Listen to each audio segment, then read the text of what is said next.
자, 16년, 16년 3월에 고1 학평으로 나왔던 지문입니다.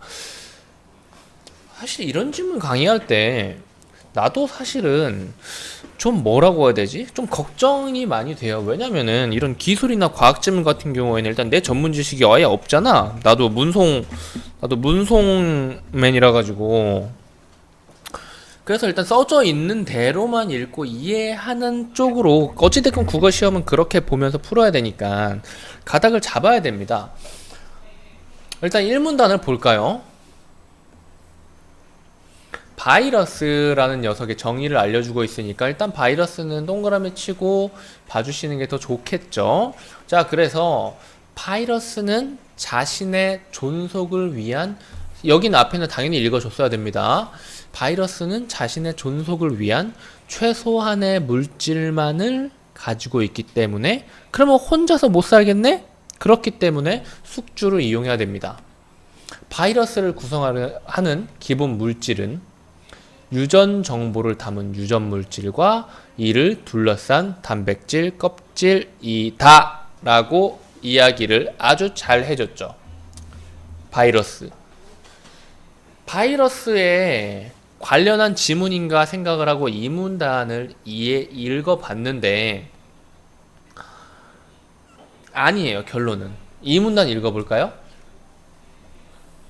여기 1문단은 뭐라고 정리가 될까요? 그냥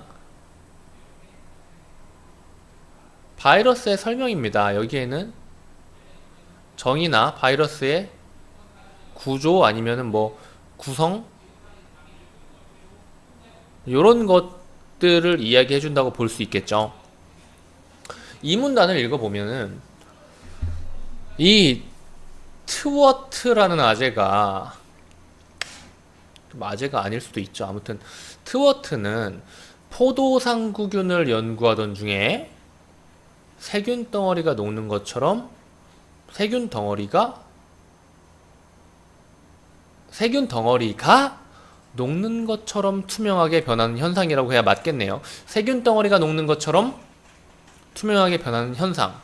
요건 아니고 세균 덩어리가 마치 녹아내리는 것처럼 뭐 투명하게 변하는 현상을 관찰했다고 하는데, 뒤이어 프랑스에서 활동하던 데렐은 이질, 이게 병일 겁니다. 막 설사 막 뿌려버리고 막 설사 막 계속하는 그런 병일 텐데, 이거를 연구하던 중에 환자의 분변에 이질균을 녹이는 물질이 포함되어 있다는 것을 발견하고 이 미지의 존재를 박테리오파지라고 불렀습니다. 박테리오파지는 바이러스의 일종으로 세균을 잡아먹는 존재라는 뜻이네요. 보니까 바이러스에 대한 지문이 많네요. 대신에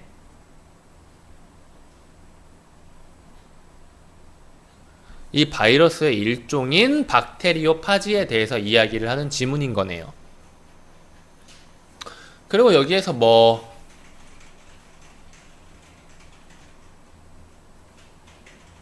요런 정도가 되겠죠.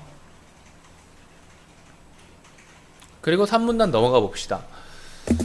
박테리오파지는 머리, 꼬리 섬유로 구성되어 있었는데 이 그림을 보고 이 그림을 이해 못하면 안 됩니다. 당연히 이해를 하겠죠. 머리는 다면체, 면이 많은, 육면체보다는 훨씬 더 많은 것 같죠? 그 밑에는 길쭉한 꼬리. 근데 두껍네요. 그리고 꼬리 밑에는 갈고리 모양이 있는 마치 거미나 개미 그런 곤충 다리 같이 생긴 꼬리 섬유가 붙어 있습니다. 머리에는 박테리오파지의 핵심이라 할 수 있는 유전 물질이 있는데 이 유전 물질은 단백질 껍질로 보호되어 있습니다. 뭐예요? 이 말 보고 익숙했어야 됩니다. 바이러스를 구성하는 기본 물질 두 가지인 거예요. 이것이 어디에 들어 있습니까? 대구박에 이렇게. 그럼 이 다면체 외부는 당연히 단백질 껍질이겠죠. 그쵸? 그래서 이 유전 물질은 어, 똑같은 거 방금 이야기했던 것 같은데, 그쵸? 꼬리 이야기할 차례죠. 꼬리는 머릿속의 유전 물질이 세균으로 이동하는, 그러니까 보니까 이게 이 연결이 돼 있잖아. 이 유전 물질이 요렇게 이동한다, 뭐 이런 말인 것 같아요. 그쵸? 통로 역할을 하고, 딱 봐도 이 섬유는 세균에 단단히 달라붙는 기능을 한다라고 합니다. 그러니까 이게 회전이 됐던가 안 되던가, 그러니까 굳이 따지면은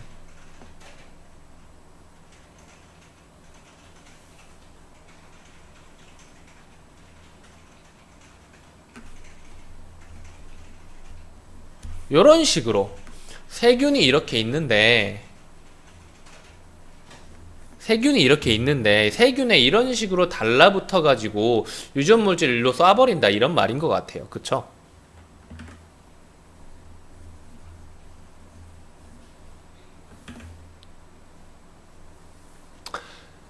이 산문단은 뭘까요?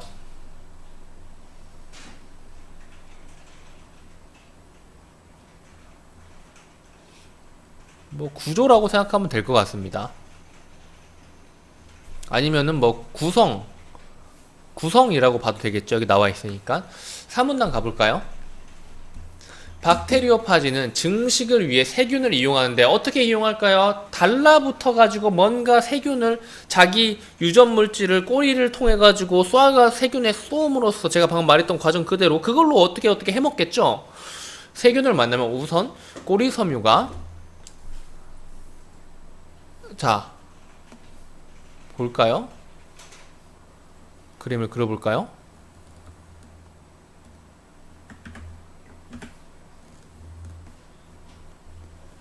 세균이고, 이게 세균벽입니다. 박테리오파지가 이렇게 대구박이 이렇게 있고, 이렇게 꼬리가 있고, 꼬리 섬유가 이렇게 있어가지고 착 달라붙었어.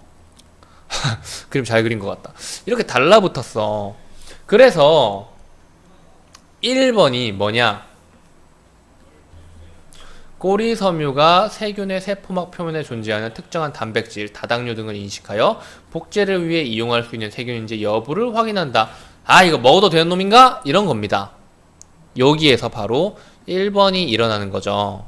그리고 2번, 이용이 가능한 세균일 경우에 갈고리 모양의 꼬리 섬유로, 이건 뭐 밑줄 그어도 되고 안 그어도 되는데 어디까지가 범위인지 말해주는 겁니다. 이 꼬리 섬유로 세균의 표면에 단단히 달라붙는다. 2번, 이야 해가지고 이렇게 세게 절대 안 떨어지게 달라붙는 이것이 바로 2번인 거예요.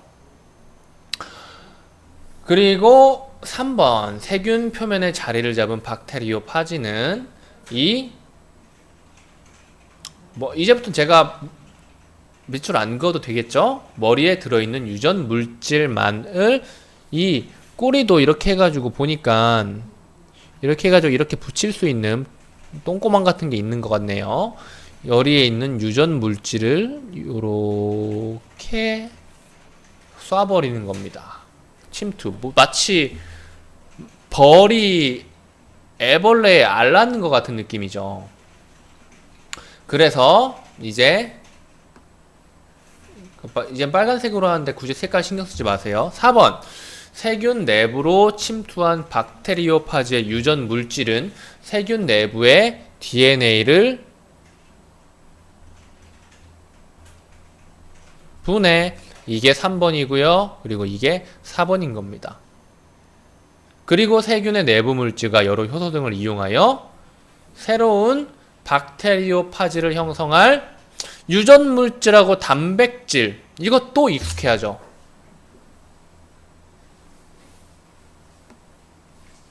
요로로록 해가지고